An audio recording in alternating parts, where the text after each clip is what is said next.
Chair, the EFF has succeeded in exposing the hypocrisy of the ANC to the South African population. That you are not honorable enough to stick to your own ways. Your president spoke about the expropriation. You came here and contradicted him. Some of your colleagues spoke about expropriation. You came here and contradicted them. And when the last speaker was speaking here, actually, one of the ministers was encouraging me to listen, because that's what you do. You listen to white messiahs, because on your own you can't do, on your own you can't think, and it is the white messiahs who have put us into this crisis. The same Joe Slovo that you praise is the one that came with Slovo clauses that made huge compromises, and the African majority today are suffering because he was defending white property ownership.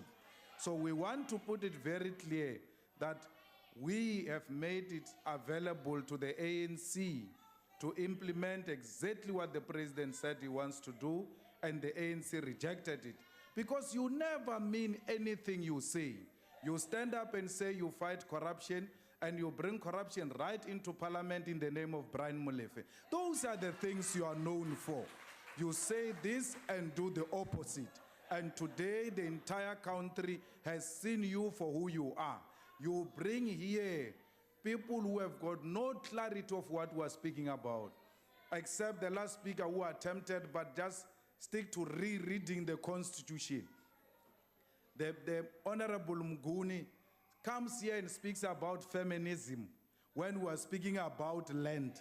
He says revolutionary feminism and liberal feminism. Hey, what is he talking about? And then he says, Malema, you must sit with the veterans of the struggle.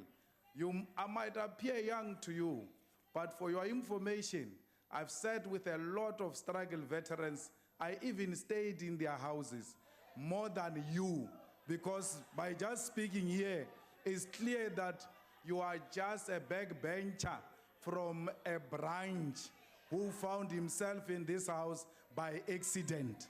You don't understand national issues. You must return to a branch so that you can continue counting membership forms. Issues here are beyond your capacity.